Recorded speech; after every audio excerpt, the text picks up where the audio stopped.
Here comes Lord Devereux, ready to fight. Wild-eyed and restless, he's been up all night. He may not know much, but he knows that he's right. Never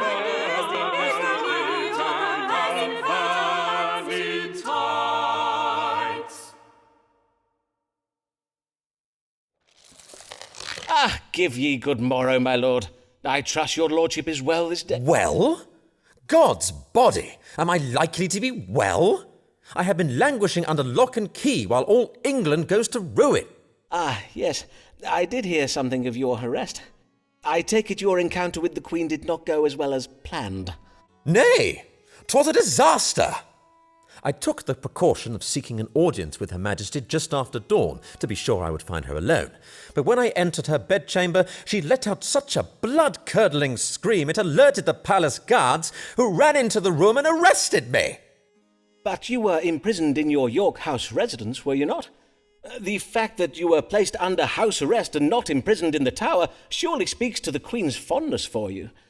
I trust your time in confinement was not uncomfortable, at least. Well, yes, my time away from the world and its trifling concerns did, in truth, prove useful. It afforded me time to reflect on larger questions, to take stock of my life and put recent events in perspective. I see. And what resolution did this quiet period of sober reflection bring you?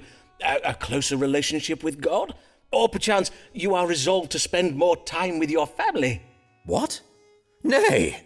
I said my mind was turned to larger questions. To wit, am I destined for greater things? Am I chosen by God to rule a kingdom? For I must needs act. The realm is under threat from within. For why was I verily imprisoned? Was it merely to punish me for some trifling mistakes I made in Ireland? Nay, 'twas to separate me from the Queen.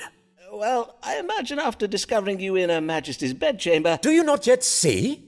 The Privy Council means to keep me away from Whitehall, lest I see how they have contrived to control and manipulate the Queen since I left for Ireland. My lord! Are you saying the Queen is weak and no longer in control of her reign? Aye, indeed. Something must be done about it. Well, man, do not just stand there. Yes, of course, my lord. Let us see whether the stars may give you your answer. Is Robert Lord Devereux, Earl of Essex, destined to, rule England?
My lord, the stars give you warning against paying heed to the counsel of friends. Was it, perchance, a friend who planted the seeds of these suspicions?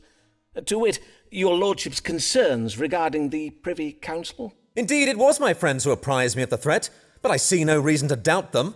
My lord, for the sake of your safety, I must ask you honestly, is it verily plausible, this notion that you were imprisoned on the Privy Council's orders to hide some manner of grand conspiracy?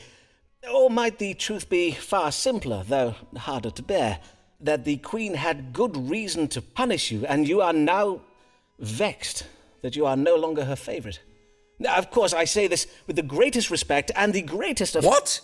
God's teeth, man! What is in you this day? Indeed, I will not suffer to be lectured in such a manner. 'Tis apparent such complex affairs of state are far beyond the understanding of a commoner. Forsooth, a mere astrologaster.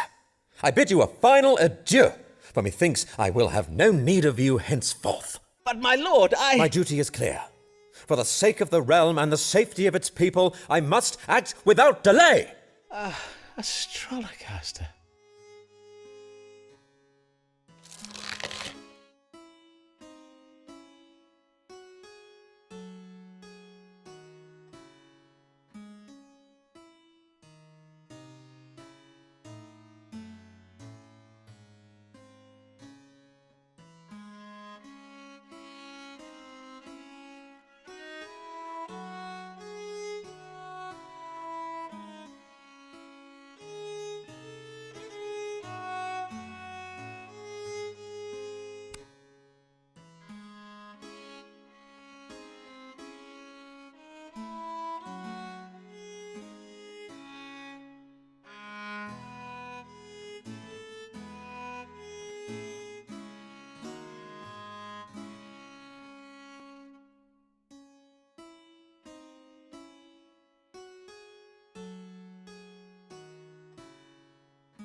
Almighty God, redeem thy servant's Sabbath track for thy eternal grace and mercy. Is not shed by his wife.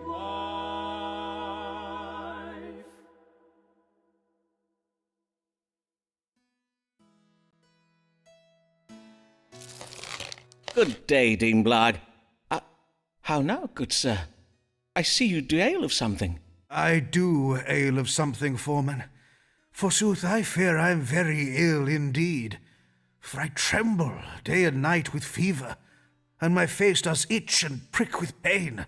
Verily, you do exhibit upon your nose and cheeks a rash of a most remarkable hue. Before you do this reading for me, foreman, I must have your word that you will not speak of this to my wife, Alice. In truth, I have had her believe that I was set upon by an angry swarm of wasps that have lately been nesting in the north transept of the cathedral.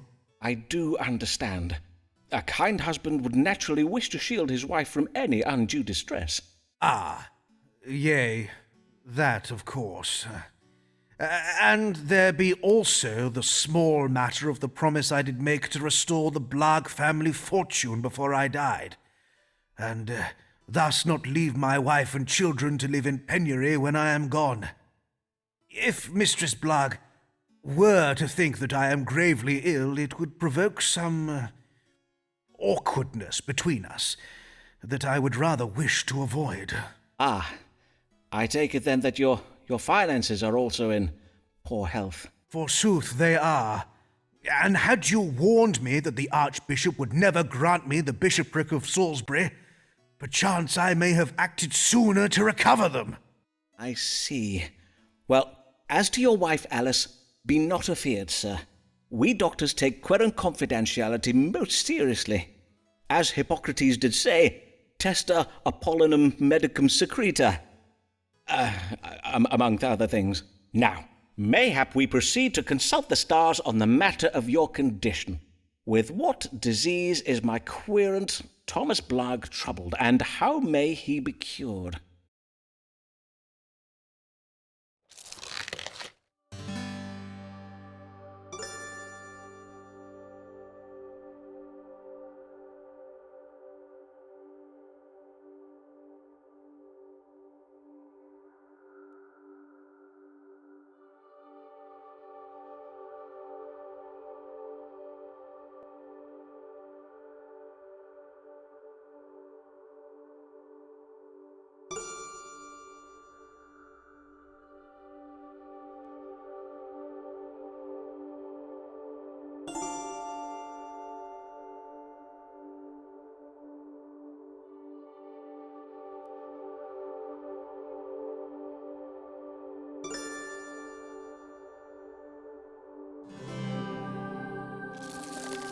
It would seem you are troubled with a severe disease of the skin known as erysipelas.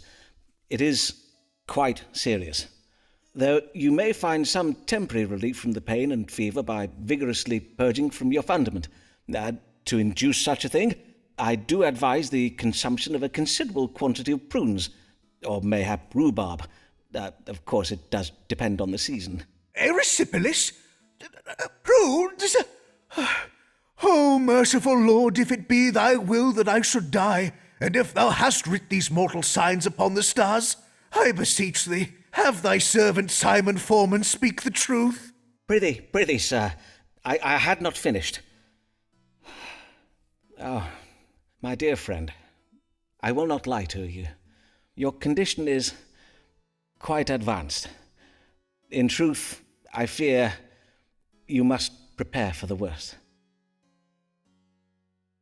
If you will not share this grave news with Mistress Blagg, perchance you might speak to her from the safety of, from beyond the grave? That is to say, write her a letter that may be read to her after you're gone.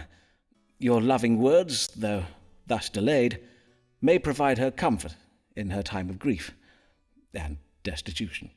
God bless you for your candour, sir, as well your wisdom and friendship these last years. I will now go and pray upon what you have told me.